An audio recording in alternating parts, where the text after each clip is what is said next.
So everybody want to know how I keep whipping up everything so fast while being a CEO and a full-time artist. I'm sitting here trying to tell you this, Terrence, man. So you mentioned one of the topics that I wanted to go over, which was politics. And when I think of politics, from a young age, I think of a bunch of stuff I just never understood. And then as I got older, it was just a bunch of stuff that I hated, right? But I don't really ever feel like I was able to embrace or inherit the power that comes with the civil liberties and rights that we all have as Americans. Like when you do understand the system and you can apply for those grants and those fundings and those programs, that's when you really be an American. Like I found out when you got EBT, a lot of EBTs or like food stamps allow you to go to museums and stuff. So I'm like looking at my pamphlet, I'm like, man, I've just been running around spending this money on food, not knowing I was getting access to the resources of the city and the state. So what have you learned, or what do you know about the political structure and how we can navigate that stuff? Because you just mentioned like that's not where the majority of the influence is. And like, you know, even if you want to bridge the gap between what the music and the creativity that we have, like how those come together, but most importantly, what do you know and feel about politics in terms of how it relates to the subject we building on?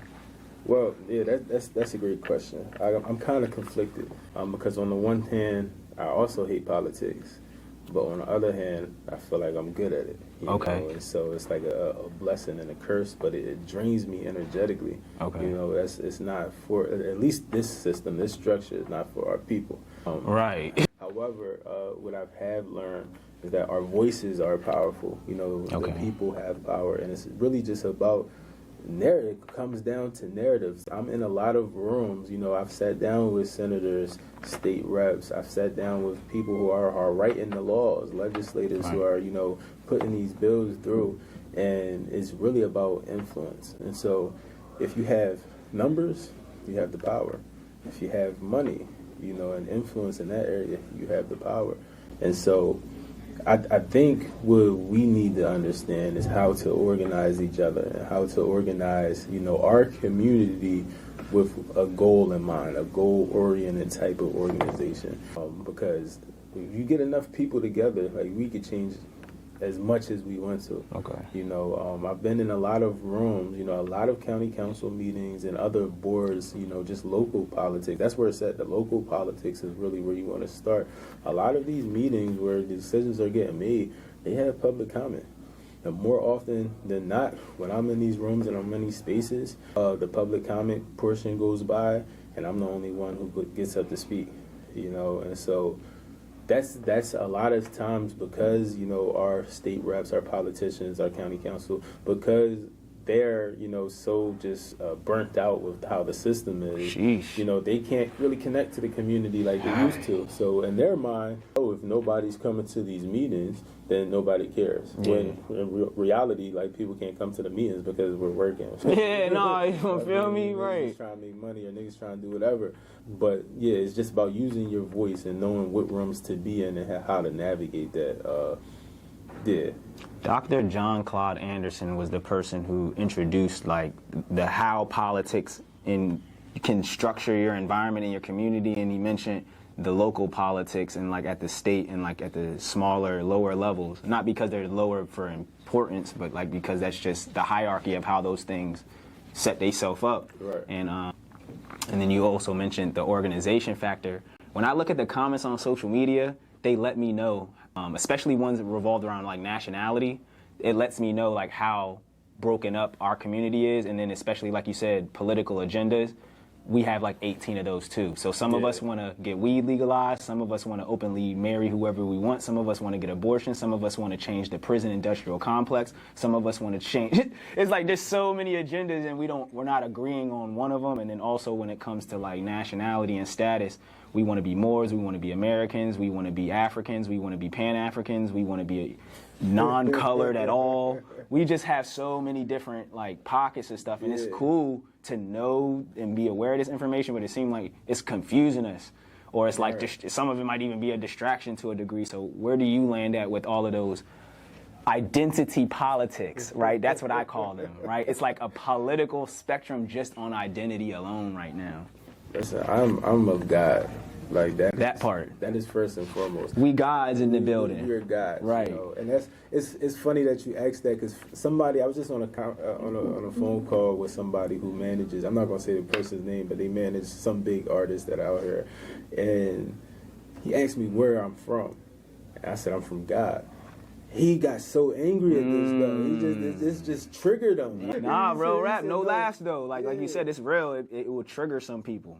He said, no, you're from your parents first. I'm like, well, that doesn't make sense. Absolutely doesn't. Yeah. And he was just trying to argue it so bad, and so I try to avoid all those identity politics, because what you said is right. Like it separates us more than it unites us a lot of time, and we're too preoccupied arguing about what we're going to call ourselves. You know, how we're going to really identify. It's like we don't even understand who we are. So how can we title it before you understand yourself? You know, fuck what you're going to call yourself. Who are you? Yeah, and what other things you're going to represent? Like, who are you? What do you represent as who you are? Right. Real rap. You know, so that's where I'm at with it. We are of God. We are guys. And so that, in a sense, should be enough to unite us all. You know? And I know we are comrades on a mission, right? Because you really just hit my next topic, which was religion, right? When you spoke on God, right? And so the reason I wanted to talk about religion with you is because I recognize that you are a God, that you identify with being a God. So can you break down for the audience, number one, the title behind your hat, Ashé, what that means, and then you can like float or segue into why you claim the likeness of God, as we will refer to it, right? That is great. Before we even get into that, I think it's important to just set just to distinguish the difference between religion and spirituality. You know, I'm not religious at all, but I'm very, very much spiritual. I have a deep relationship with God, the God in me and the God, outside of me. And so you asked about the hat. The hat, it's Ashé. It's funny, right. We were just vending at a couple of Juneteenth festivals, and everybody was like, what does Ace mean? And what does this mean? I'm like, nah, it means a group of people. And it's really symbolizing the manifestation, the actualization. It's like how people from, I guess, Christianity or the Catholic Church, they would say amen. Yeah. And that's like, let it be, let it will, bring it about. Ashé is that same way. It's about, really manifesting in the physical sense, actualizing in a physical sense. And so this is actually, a spin-off of some merch that we've created as a part of the Abundance launch, for our song Abundant. Right. And in the song, there's a verse, it's the second verse. I say, all these blessings I lost count, Ashé. I had to step out of that self-doubt, Ashé. And so it's really just, just really affirming that it's the power of affirmation and how we use that to create. And so for me, I'm always learning. I feel like if I was to label my religion, I'm a student of the universe. I'm open to learning all that, the universe has to just deliver. And just I'm guided by spirit. It's not something that we can structure. I feel like that might be great for some people. Right. But for me, it was always best that I connected with the God within me before, somebody. I don't need any middleman for spirit. No, and that's what it be, a middleman. Yeah, that's where I'm standing.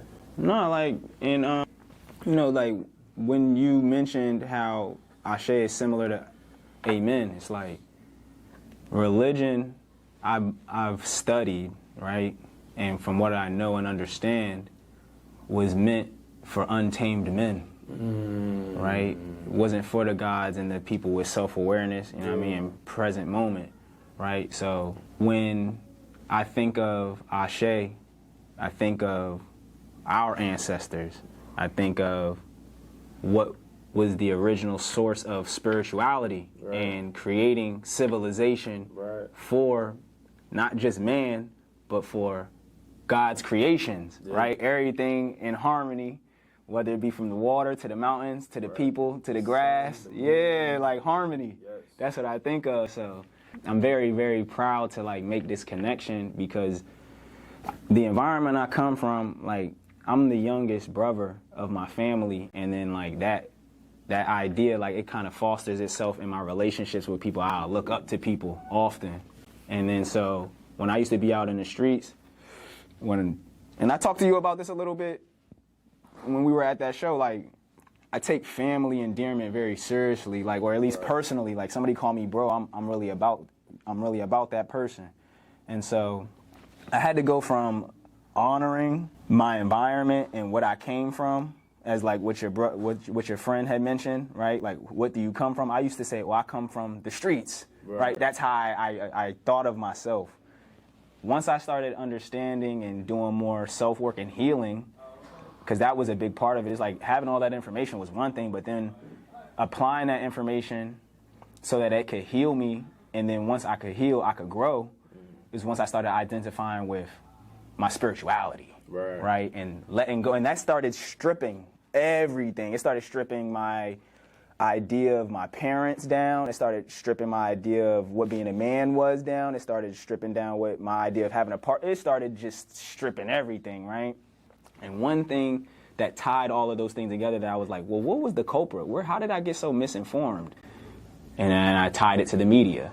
Yeah. That's why I started a media platform. That's why we here today talking, because I'm like, if I don't get out here and help tell stories and document stuff, they just gonna keep flushing misinformation down everybody's pipeline. Right. Like, and as I've been doing this for 6 years now, and it ain't got no better. It's just getting crazier. Like the trickery just gets even trickier. You feel me? So let's talk about some of the things that you're booked for in this summer. Let's talk about some of the sponsorships that you might be looking for or are offering, as well as any merch partnerships, just business. Let's talk about business. Let's tie it into the media aspect.